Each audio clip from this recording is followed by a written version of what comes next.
শ্বশুরবাড়ি মানেই আপনার কাজকে তারা বেশি ভালোবাসবে, আর কাজ না পারলে কথা শোনানোর জন্য অনেকেই বসে থাকবে। রান্না বান্না জানতে হবে, ঘর গুছাতে হবে, আবার শ্বশুরবাড়ির সবার সেবাও করতে হবে। আর মন জয় করতে না পারলে আপনি কিসের ভালো বউ হতে পারলেন? এমন অনেক আপুরা আছে, মেয়েরা আছে যারা কিনা দিনের পর দিন এই সব কিছু সহ্য করে সংসার করে যাচ্ছে। তবে আমার কাছে মনে হয় বাইরের কাজের থেকে সংসার সামলানো অনেক কঠিন। সবার মন জুগিয়ে চলা, শ্বশুর বাড়িতে সবার মুখে হাসি দেখা অনেক কষ্টকর। আসসালামু আলাইকুম, সবাই কেমন আছেন? এই পুরনো বাড়ি দেখছেন, পুরনো রান্নাঘর, সেটা আমার শ্বশুরের তৈরি করা। আমার কাছে মনে হয় আজ থেকে 15-16 বছর আগে এই বাড়িটা করা হয়েছে। আর গ্রামের প্রত্যেকটা বাড়ি ঠিক এইরকম ভাবেই করা। সবকিছু ভালো লাগলেও রান্নাঘরটা আমার মোটেও পছন্দ না। এইদিকে আমার শাশুড়ির পুরনো জিনিসগুলো আস্তে আস্তে নষ্ট হয়ে যাচ্ছে। আম্মু আমাকে বলেছিল আমাকে একটা ভালো মিক্সেপ কিনে দিও। আগের এই পুরনো মিক্সেপটাতে বিভিন্ন পোকামাকড় ঢুকতে পারে। আমার মনে হয়েছিল যে বাড়িটা একদম ঠিকঠাক করে নতুন করে রান্নাঘর করে তারপরে কোনো জিনিসপত্র কিনবো, কিন্তু বাড়িটা ঠিক করতে যেহেতু এখন অনেক সময় বাকি আছে,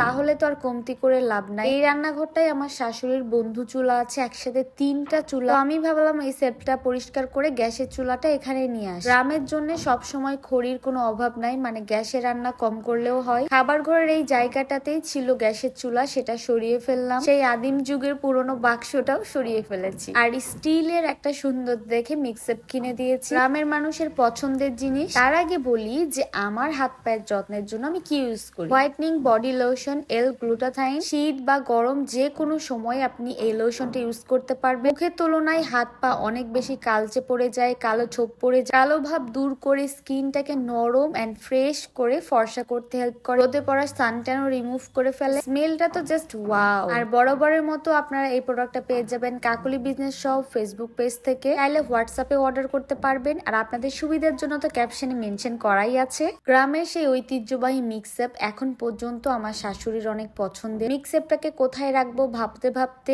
এখানে ছিল গ্যাসের চুলা, সরিয়ে মিক্সআপ রাখলাম। অনেকদিন থেকে এই কাপগুলো খুঁজছিলাম, ফাইনালি পেয়েও গেছি। গ্রামে খুব একটা ভালো জিনিস তেমন পাওয়া যায়। আমি প্রায় সময় শহর থেকে নিয়ে যাই, তবে টুকটাক দরকার লাগলে গ্রামের বাজার থেকে নিতে হয়। এই স্টিলের মিক্সআপটার দাম পড়েছিল প্রায় 5,000-এর কাছাকাছি। বেশ একটা মজবুত, এটাতে সুন্দর মতো খাবার যে কোনো জিনিস রাখলে সেফ থাকবে। ধুলাবালি, ময়লা অথবা পোকামাকড় কিছুই ঢুকতে পারবে না। খুব তাড়াতাড়ি বাড়িটা ঠিকঠাক করে সাজিয়ে গুছিয়ে তারপর থেকে নতুন কিছু ফার্নিচার কিনবো ভাবছি। আমার শ্বশুরই সেই পুরনো বাড়ি পুরনোই থাক, আর কয়েকদিন যাক, তারপরে নতুন। আর শাশুড়ি মা রাত্রে বলেছিল যে আজকে পিঠা বানাবো। এই পিঠা বানানো দেখে আব্বু আবার বলেছে তুমি তো এইগুলো শিখছো না, করছো না, সারা জীবন কি তোমার শাশুড়ি করে খাওয়াবে? আমি একটা কথাই বলেছি, আল্লাহ যেন আমার শাশুড়িকে অনেক অনেক দিন পর্যন্ত বাঁচিয়ে রাখে, কারণ পরিবারে উনি ছাড়া আমি কিছুই না। পুরো পরিবারটাকে সামলানো, পুরো পরিবারটাকে আগলে রাখা মায়ের থেকেই শেখা। সেই পরিবারে মা না থাকলে যার নাই সেই বোঝ। আম্মু যেহেতু পিঠাটা বানাচ্ছে, তাই আমি এই দিকে রসটা জাল করে নিব। এই সুন্দর লম্বা লম্বা নারিকেলটা আমি একা একাই কুড়েছি। রসটা জাল করে নারিকেল দিয়ে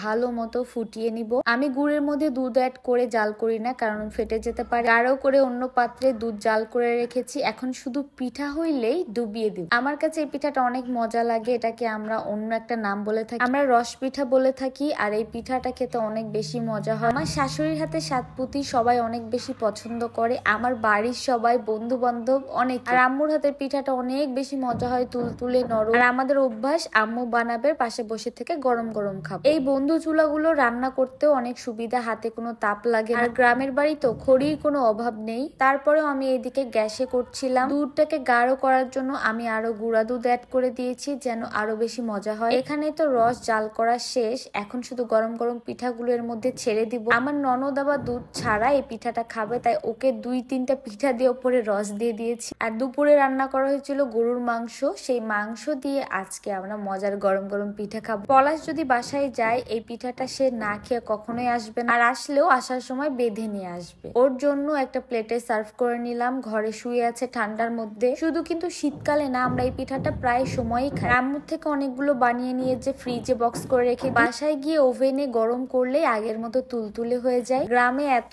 শীত লেপ বা কম্বলের নিচে থেকে বের হতে ইচ্ছা করে না একদম। আর এই পিঠাটা গরম গরম না খেলেও কিন্তু ভালো লাগে না ঠান্ডা হলে। সবার কাছে সবার মায়ের হাতের খাবার অনেক বেশি মজা লাগে, আমার কাছেও সেম। মায়ের হাতের খাবারগুলো আসলে অনেক বেশি মজা হয় নিজের হাতের থেকে। গরম গরম পিঠা খাওয়া শেষ করে যেই পিঠাগুলো ভিজাবো সেইগুলো গরম গরম দিয়ে দিলাম রসের মধ্যে। এটা কোনো জাল করা ছাড়াই রসের মধ্যে গরম গরম পিঠা দিয়ে দিব আর জাল করে রাখা যে দুধ এটা একদম লাস্টে অ্যাড করে দিব। তারপরে যখন সকালে দেখবেন তখন তো মন ভরে যাবে পিঠা দেখে। এই ছিল আজকের ভিডিও, দেখা যাবে নেক্সট ভিডিওতে। আর পিঠাটা দেখতে কেমন হচ্ছে অবশ্যই কমেন্টে জানাবেন। আল্লাহ হাফেজ।